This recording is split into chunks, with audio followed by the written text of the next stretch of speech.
I have been using the Rhino ROV Pro slider for about 2 years now. I've used it on many occasions to capture B-roll for my videos. I do love this slider, but there are certain limitations to it which I'll share with you later in this video. I came across the YC Onion Chocolate SE slider, and on paper, it looks like it can fill in the gaps left by the Rhino ROV Pro. In today's video, I'll share with you my thoughts on both sliders so you can pick the one that best suits your needs.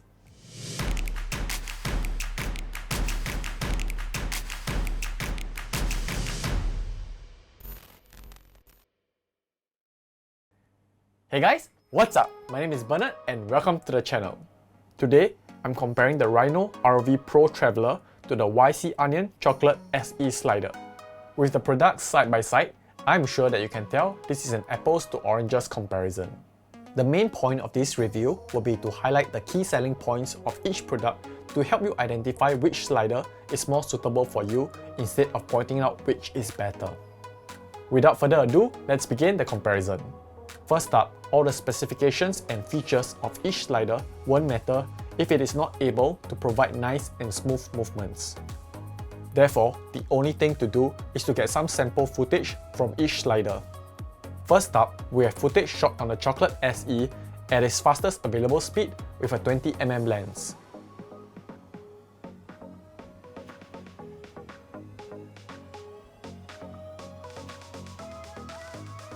Next, we have footage shot on the ROV Pro. Although the travel distance on the Rhino slider is significantly longer, the clip is almost the same length because that's how fast the Rhino slider can move. If you look at the speed of each slider side by side, you can see that the Rhino slider is much faster. The combination of its speed and distance allows for much more dramatic shots. By the way, if you think that the earlier footage from the Rhino was abrupt, that's because I removed the ease in and ease out movement as I wanted to achieve the top speed of this slider.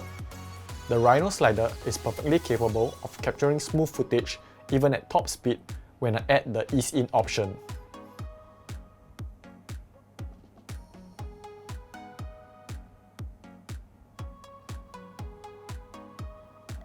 Next, we will test the lowest speed of each slider. This is the slow speed on the Chocolate SE.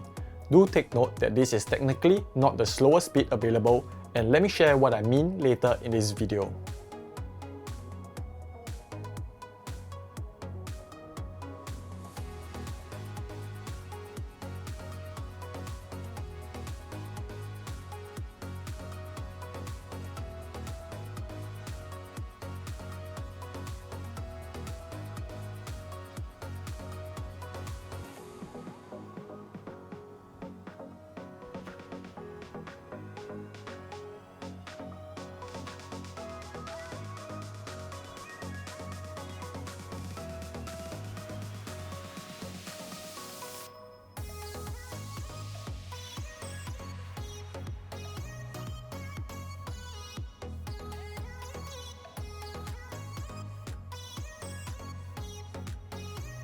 Now, I'm showing you footage shot with the ROV Pro at its slowest settings.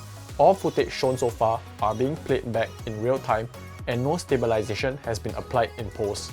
This is the raw footage straight out of the camera.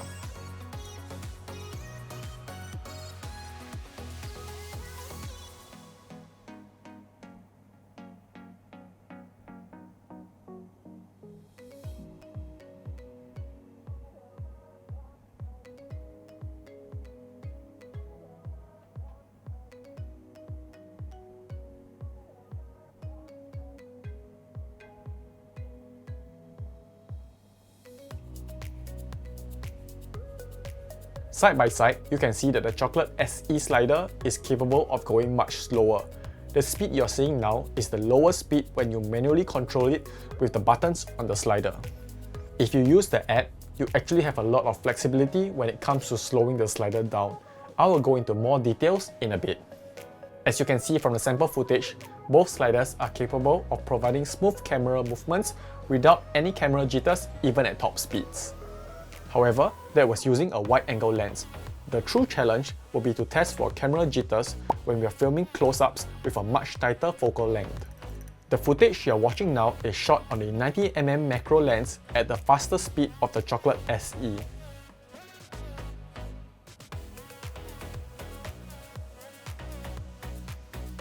If you look carefully at the clip shot on the Chocolate SE, you can see that there are some micro jitters. At that focal length, it is perfectly understandable. However, when you apply stabilization to the clip in post-production, it becomes flawless. Now, we are looking at the footage shot on the 90mm macro lens at the faster speed on the ROV Pro.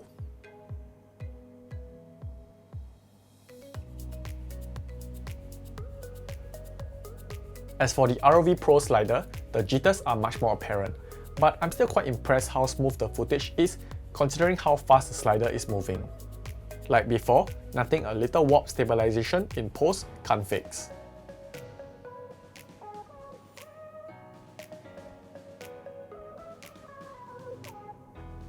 Now, we will do an extreme close-up with the same camera setup on the lower speed of each slider. This is shot using the Chocolate SE. At its slower speed, I could not see any micro jitters. In fact, its slow speed capabilities is perfect for us to showcase details clearly.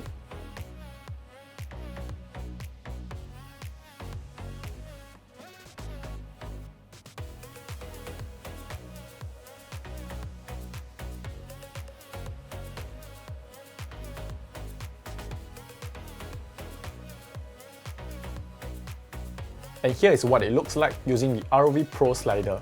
In my opinion, the slower speed settings is still too fast for such extreme close-ups. However, you can always shoot at higher frame rates and slow the footage down. From the results of the tests we have done so far, I would say that the ROV Pro is better suited for dramatic shots because of its longer travel distance and faster speed. The Chocolate SE is better at detail shots and extreme close-ups because you have much more flexibility when it comes to slowing it down. Now, we will talk about the specifications and features of each slider to see how they differ. Trust me, there are quite a lot of things to cover and it will pretty much determine which is the slider more suitable for you. The first thing I want to talk about is payload, and this is a very important one because it determines what cameras you can use with it and how you can use it. The Chocolate SE slider has an astounding payload of 20 kg in desktop mode. As you can see, it still delivers smooth footage even with a large setup at the faster speed.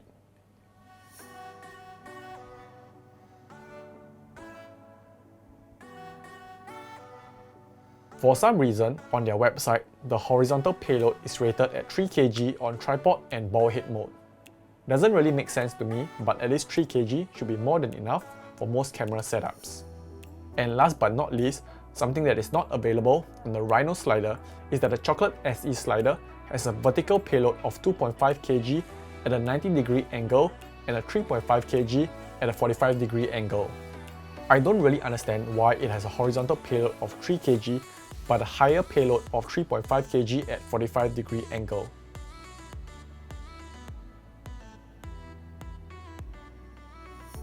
Perhaps I will write in to clarify with them and I will update it in the description below. But like I said, 2.5 kg and 3.5 kg should be sufficient for most camera setups these days. The Rhino slider on the other hand only has a payload of 5 pounds, which is about 2.2 kg. It still works fine, but I can feel like I'm pushing the motos a little at times.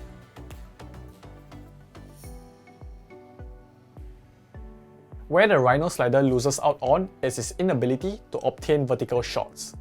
The Rhino slider is able to do angled shots, but there is no weight rating anywhere on its website, so I guess it's not really designed for this purpose, so I try to avoid it.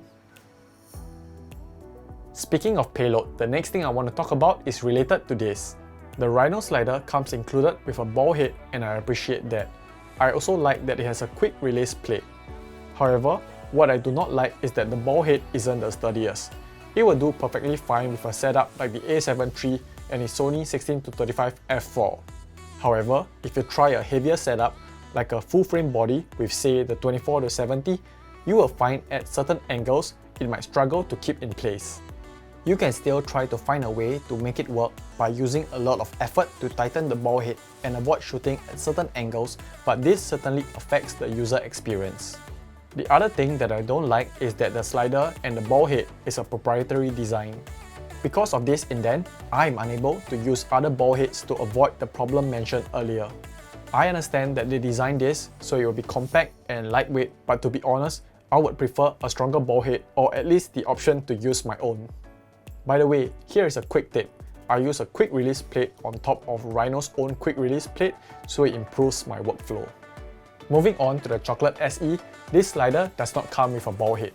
The downside to this is that there is additional cost to buy one, but the good thing is you can pick almost any ball head you want to use with it. Do take note that not all ball heads will work seamlessly with this slider because you might find that you can't turn the tightening knob. The next thing I want to talk about is the portability of both sliders. The ROV Pro Traveler is only 1 pound and 7 ounces, which is about 650 grams, and that is very impressive considering that there is 16 inches of travel distance. However, its dimensions of 25 by 4.5 by 1.5 inch makes it slightly large. It is totally understandable that a slider with such a travel distance is this size. Also, it is still fairly portable because it is light and flat. But what I found to be the issue for me is that you probably won't be able to fit it into most camera bags, and not every bag will have the capability to strap a slider to it externally. Also, when it rains, that is another problem. The slider does come along with a bag, but I tend to not bring it along because I want to avoid the extra weight and the hassle of carrying something separate. The Chocolate SE slider is an impressive 268 by 58.4 by 99.4 mm, which makes it very compact and portable, but the weight is surprisingly 905 grams. It's not heavy, but compared to the Rhino slider, it is smaller yet heavier. I guess it's because of the motors that this slider is heavier, but to be honest, I don't mind the additional weight in exchange for the additional power. However, do remember to add the weight of the ball head to figure out the total weight you have to carry. The next thing I want to talk about is the powering options for each slider. The ROV Pro uses an inbuilt battery that can run for 24 hours. On the other hand, the Chocolate SE is powered by a Sony NP550 and the runtime is about 6 hours.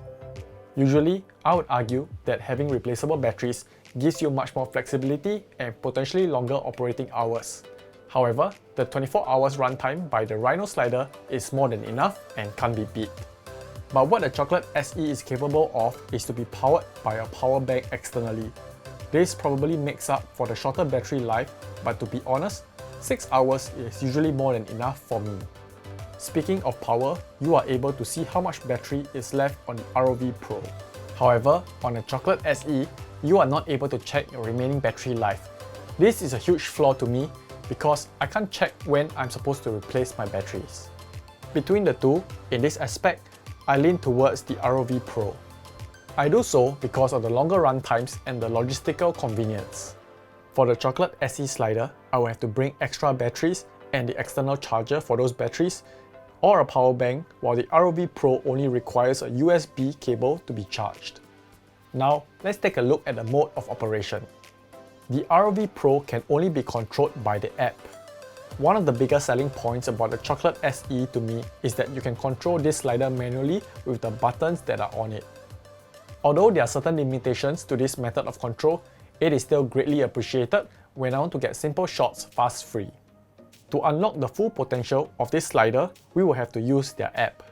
Personally, I think that the interface of the ROV Pro's app is slightly more user-friendly and visually appealing. But when it comes down to it, both apps can be used fairly easily and they operate quite similarly. One feature available on the ROV Pro is that you can adjust the intensity of the ease in and ease out movement. From what I can tell from the footage, the Chocolate SE slider does incorporate the ease in and ease out movements, but you can't adjust it in any way.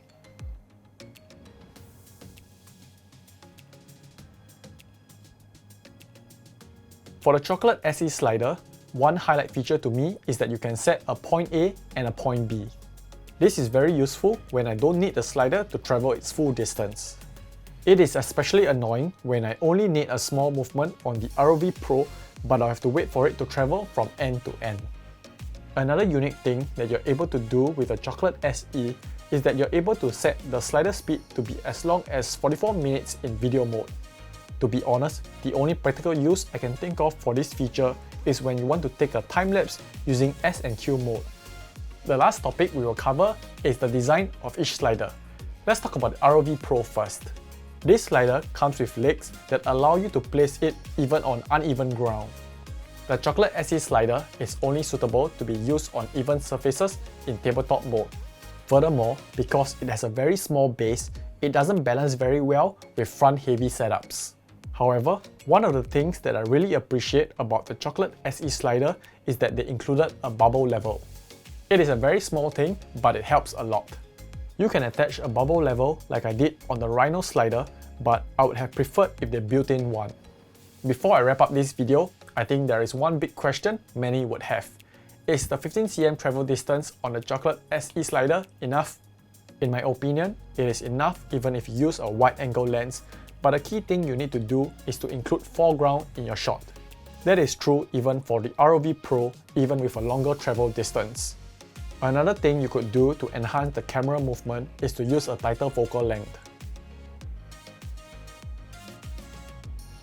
Unfortunately, for the Chocolate SE slider, I think push-in shots won't be as dramatic even with foreground, but it can still be done with decent results. That pretty much summarizes my thoughts on both sliders. Like I said earlier, this is an apples to oranges comparison. So I'll still be keeping the both of them and using them accordingly to my shooting situation. But with that said, I find myself using the Chocolate SE more now because it is much more portable and I love how I can operate it without using an app. As for the ROV Pro, I use it whenever I want dramatic shots as it has a much larger travel distance and faster speed. I hope you guys enjoyed this video and found it useful. Don't forget to like and subscribe if you did. That's it for today, it's a wrap!